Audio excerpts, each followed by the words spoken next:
এই ম্যাথের ক্ষেত্রে আমাদের কি বলা হচ্ছে, এই ম্যাথের ক্ষেত্রে আমরা দেখতে পাচ্ছি আমাদের এখানে আছে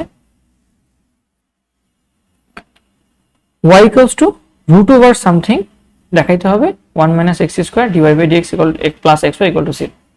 এখানে আমরা দেখতেছি যে ডিফারেন্সিয়েশন হয়তো একবারই আছে dy by dx, বাট আমাদের এখানে 1 minus x square আছে। তো এখানে 1 minus x square কোনোভাবে কি বানানো যায়? খেয়াল করে দেখো ম্যাথটাতে, চাইলে বানানো যায়। আমরা যেটা গিভেন ইনফরমেশন সেখান থেকে যদি আমরা লিখি y equal to root over, এখানে কিন্তু অলরেডি এই যে a minus b a plus b আছে, a square minus b square, so 1 minus x square কিন্তু অলরেডি আছে। ঠিক আছে, সো আমাদের মোটামুটি যেটা দরকার ছিল 1 minus x square সেটা পেয়ে গেছি, এবং একবার ডিফারেন্সিয়েট করলে এই পাশকে একবার ডিফারেন্সিয়েট করলেই কাজ হয়ে যাওয়ার কথা। তাহলে আমরা একবার ডিফারেন্সিয়েট করার চেষ্টা করি। তাহলে এই পাশে হবে dy by dx, আর এই পুরোটাকে তুমি যদি root over x চিন্তা করো, আমরা জানি root over x এর ডিফারেন্সিয়েশন হচ্ছে 1 by 2 root over x। ওকে, তাহলে এটাকে ডিফারেন্সিয়েট করলে আমাদের হবে 1 by 2 root over এই পুরোটা 1 minus x square ইনটু দিয়ে যেটাকে x ধরছিলাম মনে মনে সেটাকে আবার ডিফারেন্সিয়েট করা লাগবে। সো 1 minus x square কে যদি ডিফারেন্সিয়েট করো 1 কে করলে 0 আসবে, আর মাইনাস x square কে করলে মাইনাস 2x আসবে। তাহলে এখানে আসবে আমাদের মাইনাস 2x। এখন এই 2 এবং এই 2 কাটাকাটি যাবে, এবং আমরা করতে পারি এই x টা উপরে থাকবে আর এটাকে রুটকে এই পাশে নিয়ে আসতে পারি।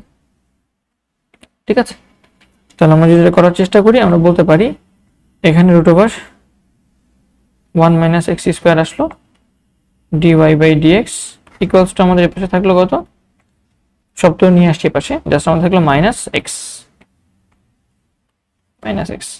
এখন আমাদের কি লাগবে খেয়াল করে দেখো, dy by dx এর সাথে 1 minus x square লাগবে, আর আমাদের x এর সাথে y লাগবে ইকুয়াল টু 0।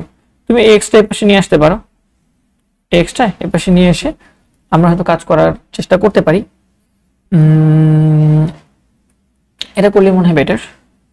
আর আরেকটা যেটা করা যেতে পারে, আমরা উভয় পক্ষকে যেহেতু 1 minus x square এখানে আনতে হবে, আমি রুট ওভার আরেকটা 1 minus x square দিয়ে গুণ করে দিই উভয় পক্ষ।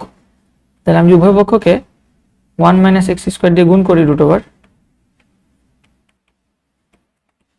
dy by dx equals to minus x root over 1 minus x square। খেয়াল করে দেখো root over 1 minus x square কিন্তু মান আছে একটা, সেটা হচ্ছে y। তাহলে এখানে হয়ে যাবে minus x into y, এটা হয়ে যাবে হচ্ছে আমাদের এটা রুট কাটাকাটি চলে যাবে। তাহলে আমরা লিখতে পারি এটা হচ্ছে 1 minus x square dy by dx is equals to minus xy, R y টাকে পাশে নিয়ে আসলে তো প্লাস xy হয়ে যাবে। তাহলে প্লাস xy equals to 0। এই তো ছিল আমাদের ম্যাথ। আমাদের দেখতে হবে ম্যাথে কি কিসের অভাব আছে, কি বানাইতে হবে, কোনটা দিয়ে গুণ করলে সেটা হয়তো পাওয়া যাবে। তো এরকম কিছু চেষ্টা করলে আমার মনে হয় তোমরা উত্তরটা